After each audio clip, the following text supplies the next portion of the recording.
Welcome back again to our channel, and today we will discuss about the TikTok hackers na nag-trend ngayon sa TikTok. And itatakal natin yung mga technicals, possible ba yun, and paano nga ba ginagawa yun, and marami pang iba tungkol doon. So tara, let's start. For those who are new to this channel, I am Alexis Lingad. I work as an ethical hacker for almost 7 years already. I also authored a book, won some hacking competitions, represent Philippines in some conventions, been featured in a lot of media such as TV, radio, newspaper, and I've been invited to speak in hundreds of conferences in the Philippines, all because I want you to be aware on how to fight back against these bad hackers.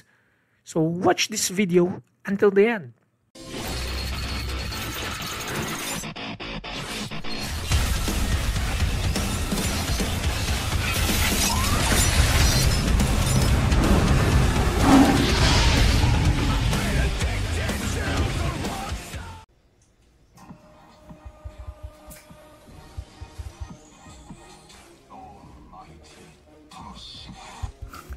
Wait lang tignan natin doon sa kiniklik niya. So dito guys, malalaman natin dito na walang kinalaman sa hacking yung mga pinagagawa niya dito sa monitor. Itong nasa monitor niya is configuration lang dun nung machine niya. Pero walang kinalaman sa hacking, walang hacking code, walang hacking tools, walang hacking script o kung ano man na related sa hacking na may kita dyan. So technically, hindi legit to. Hindi siya makakapag-track using that. And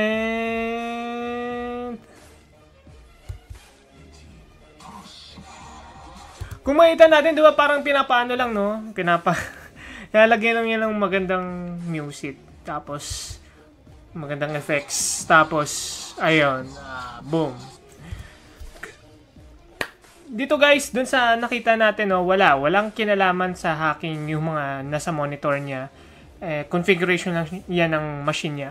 So, technically guys, once na nanonood kayo ng mga ganito, tingnan nyo muna paano nyo ba ginawa. Magtanong kayo dun sa talagang marunong.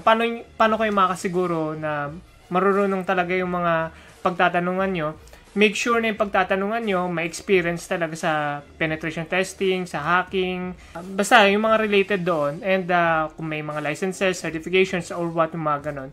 Para makasigurado kayo na talagang yung ginagawa niya, talagang legit, no? So, dito kasi hindi legit Kumaga parang wala kang makikita na tungkol sa hacking dito sa, sa screen niya. So, ayun. Kumaga parang dinaan lang kayo sa music, tapos sa astig, tapos yung parang black terminal dun sa mismong computer. Which is mostly ganun yung parang naging pagkakakilala ng mga hacker pag may mga black screen, tapos may mga code na lumalabas, tapos type lang, tapos boom, hack na. So, hindi yun ganun kadali. So, ayun. Unang tanong ng karamihan, posible ba yung ginagawa niya?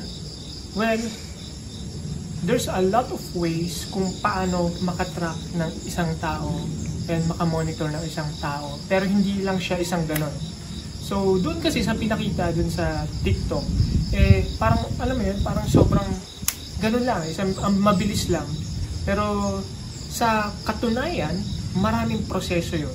And, katakot-takot na proseso, and sobrang, basta, hindi siya ganun kadali. Okay? So, unlike dun sa pinapakita nung iba na nandoon sa TikTok, no, na mabilis lang. So, paano nga ba ginagawa yung pagtatrack na yon? And paano nila namomonitor sa CCTV yung mga tao and such, mga ganun. So, una is paano nila na kukuha yung mga CCTV feed nila. Possible if ever yung target has a vulnerable CCTV.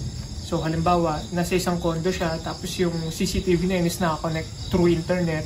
Tapos, yung CCTV na yun is merong default password, then probably the hacker can access that through internet. Lalo na if yung CCTV na yun is tinatawag natin IoT, na kung saan nakakonect siya through internet and it can be accessed just using internet. So, IoT is Internet of Things. Then, isa sa mga tanong pa nila, paano naman daw nakakapag-track yung mga TikTok hackers na yun, yung mga bigla na lang malalaman, you are here, blah blah blah, yung mga ganon. So, doon, pwedeng gumamit, maraming way, no? And for sure, hindi ko sasabihin sa inyo lahat.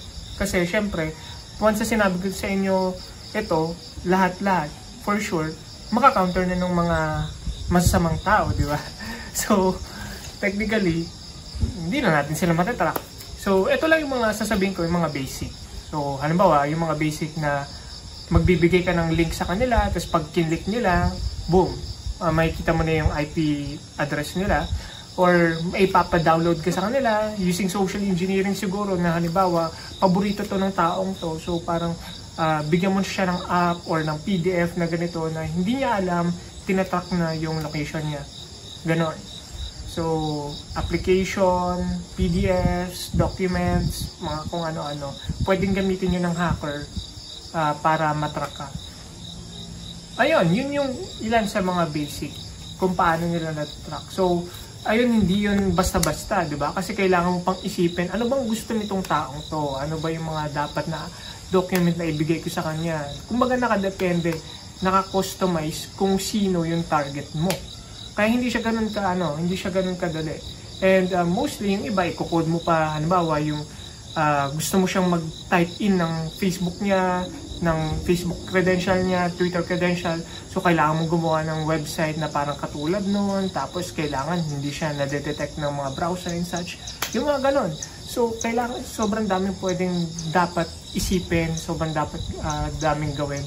And dun sa nakita ninyo sa kanya, no, kumaga parang hindi niya pinaliwanag, no, kung paano, hindi niya pinakita kung paano. So, hindi tayo makakasigurado talaga kung talaga bang totoo yun.